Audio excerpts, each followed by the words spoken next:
বাসার কাজের মহিলাটি খুবই খারাপ ছিল। সে বাচ্চার দুধের সাথে ওষুধ মিলিয়ে দেয় এবং বাচ্চাটিকে খাওয়ায়। বাচ্চাটি ওষুধ খেয়ে অজ্ঞান হয়ে যায় এবং কাজের মহিলাটি সেই বাচ্চাটিকে নিয়ে যায় এবং একটি অন্ধকার খারাপ জায়গায় বাচ্চাটিকে আটকিয়ে রাখে এবং তার বাচ্চাকে সেই বাচ্চাটির জায়গায় রেখে দেয় এবং ওষুধ খাওয়ায় যাতে দেখতে সেই বাচ্চাটির মতোই লাগে। এরপর কাজের মহিলাটি তার বাচ্চাকে মালিকের কাছে দেয় তার মেয়ে বলে। ধনী মহিলাটির সাথে বাচ্চাটি ভালোই থাকে। ওইদিকে সেই বাচ্চাটি অনেক কান্না করে মায়ের জন্য। গরিব বাচ্চাটি ধনী মহিলার সাথে অনেক আনন্দে থাকে। ওইদিকে সেই ধনী বাচ্চাটি কারাগারে একা থাকে এবং অনেক কান্না করে, তাকে খেতেও দেয় না। একদিন হঠাৎ করে গরিব বাচ্চাটি অনেক অসুস্থ হয়ে যায়। তখন মহিলা তাকে নিয়ে ডক্টরের কাছে যায়।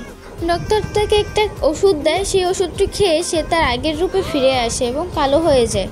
তারপর ধনী মহিলাটি সব কিছু বুঝতে পারে এবং বাসায় গিয়ে গরিব মহিলাটিকে অনেক মারধর করে আর তার বাচ্চাকে সেইখান থেকে ফিরিয়ে আনে।